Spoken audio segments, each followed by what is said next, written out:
So as some of you know, the AoC Summit happened a little while ago. In case you don't know what that is, it's an event where all the AoC members are flown out to Hi-Rez Studios for a few days to discuss Paladins topics in person with Evil Mojo. Now I know the question is gonna come up, because it always does. The bi-weekly meetings I make videos on are done via Discord calls. We don't fly out there every other week, only flew out for the summit. Many of you have been asking what happened at the summit. What feedback did you guys take from us to them? Well, we have been told what we can and can't say. Like always, we can't reveal everything to you guys. Some stuff has to stay secret, so it's a surprise. In this particular case, we saw basically everything that's coming for the rest of 2019 and 2020. Characters, skin themes, content updates, it's all planned well in advance. Balance is more of an update-to-update type thing though. So yeah, obviously we can't tell you all about the stuff that's coming for the next year, but there is plenty we can still tell you about from the summit.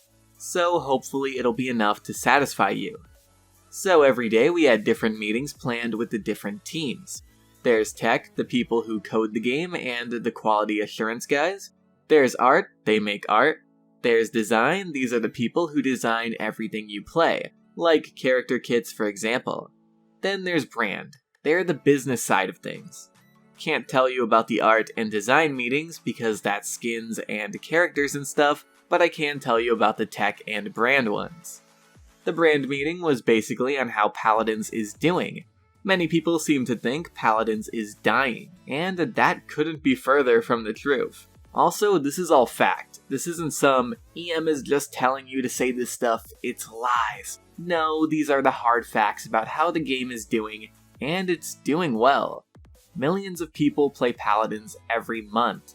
Now obviously, those all aren't the hardcore, play every day, multiple hours a day people. It's how many people play every month in general. This is of course across every platform and every region. The new content release schedule, where they release an update every 2 months, is working, and working well. The past couple months have been getting better and better for the game. June had great sales and great player numbers. Obviously the numbers are going to be better during the summer because no school, but this particular June had nearly their best player retention record yet. Keep in mind, there was no update released in June. Also, I want to address the whole 12k players on Steam numbers dropping, game is dying thing. Again, the game is not dying at all. Basically, what Steam lets you see are the numbers on one platform that play consistently, because it is of course the average. You don't get to see the people who play a couple times a week, or a couple times a month. It fools you into thinking the player numbers are lower than they actually are. Way lower. Don't be fooled. They're following this idea of doing less, better. Doing less, better, to be clear. Less stuff comes out, but everything that does come out is of higher quality. Look at the characters, for example. Remember the year they pumped out like 12 characters and we got Vivian? Now that they've slowed down, we've gotten Atlas, Io, and I've seen the next few characters. They keep up that trend. I even playtested the new tank, who isn't quite done yet of course, but it was still so fun to play. This tank will likely end up being one of my top favorite characters. Right now, Io is hovering somewhere around number 5 for me. I feel like this tank will be number 2 at least. Now of course, that's pure personal opinion. I do think plenty of you will love the tank. I did say practically all of you would love Io, and I was pretty spot on with that. Io is a massive hit. People who don't even play Paladins love Io. I doubt the tank will be as popular as her because Io is like a gift from above, but so far I can confidently say this tank will be well received by you guys. And like I already confirmed before too, you guys are getting a non-human character this year, and those are always exciting. Now I do want to talk about the playtests a bit more. I can't give hard details because it is future content, but I can give you an idea of what else we playtested. We playtested some map improvements. They were definitely some pretty massive improvements, I'd say.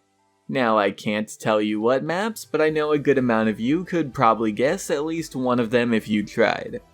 We also tested the new mode that's coming. It was a fun mode without a doubt.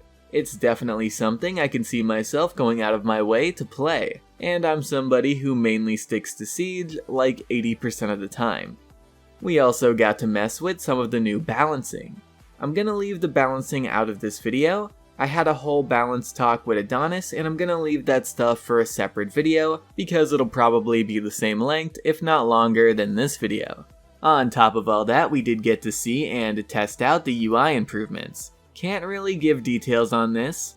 Like all UI improvements, it's gonna take a little bit of getting used to, but it is most definitely a lot better. Makes the game feel way more fresh. There was also a playtest that I basically can't say anything about, cause it's for an unannounced IP, and that's basically all we were told we could say regarding it. Let's go into the tech meeting. I already talked about a few things from this meeting, the higher quality updates and UI stuff. There is some more though. Kill cams. So kill cams aren't very good. They mislead you quite a bit. Many people think the hitboxes are way worse than they are because the kill cam makes it look like you got hit from 5 feet away. But in reality, that's not what happened. That's the kill cams being wildly inaccurate and not letting you see what really happened. They've taken the first steps to fixing this, but completely fixing it is definitely really tough. They're gonna keep working towards it though.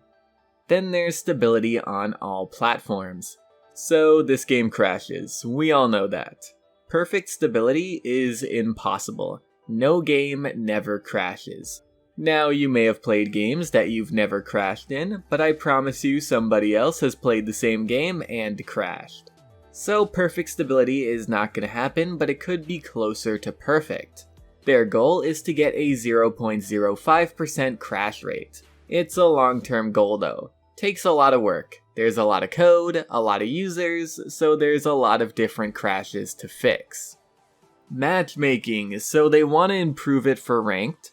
They want to block bronze and silvers from getting into master and grandmaster games. They can't really go higher than that without hurting queue times, and the queue times for master and grandmaster games are already really long. That's it for the tech meeting.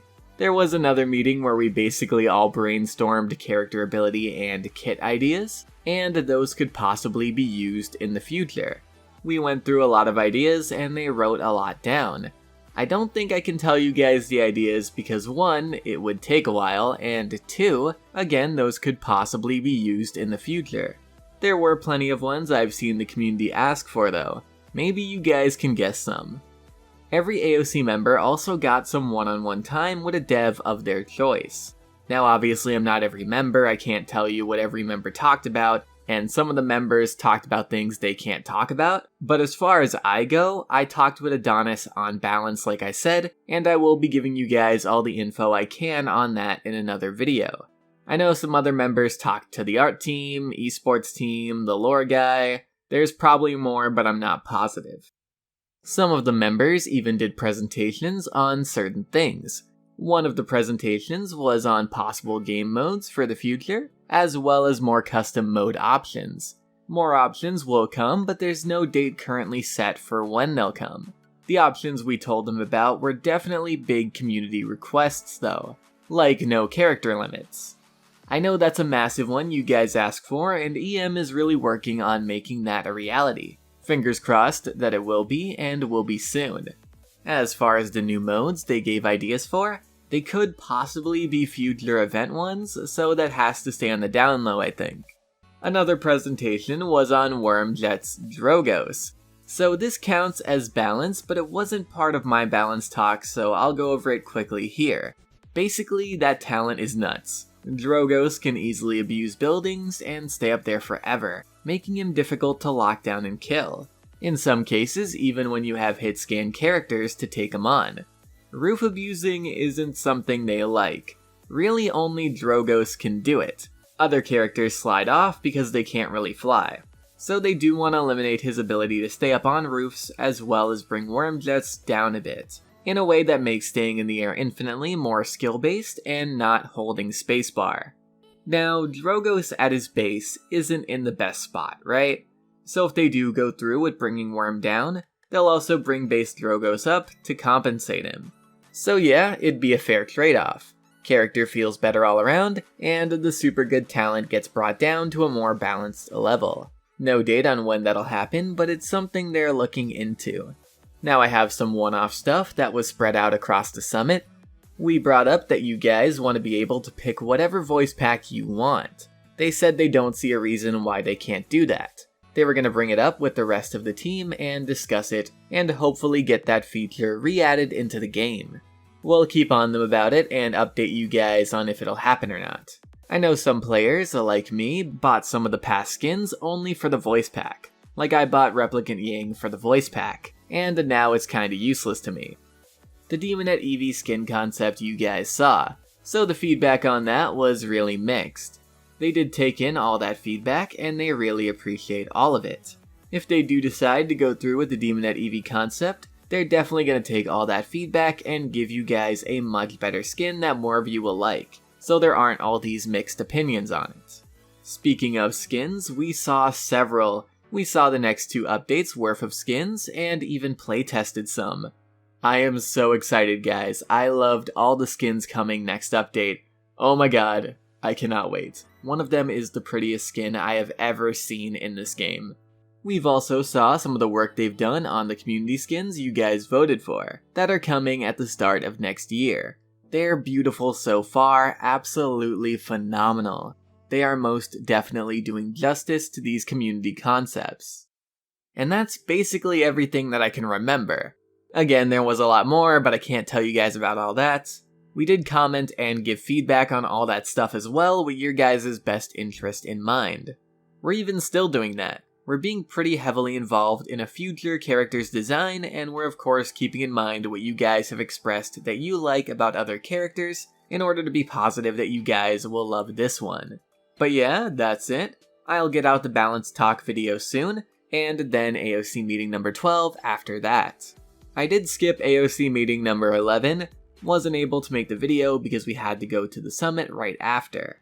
I will quickly recap number 11 when I do the number 12 video though, so look forward to all that. Anyway, that's pretty much it guys. I want to thank you all for watching, I very much appreciate it, and I'm gonna see you guys laters. Bye!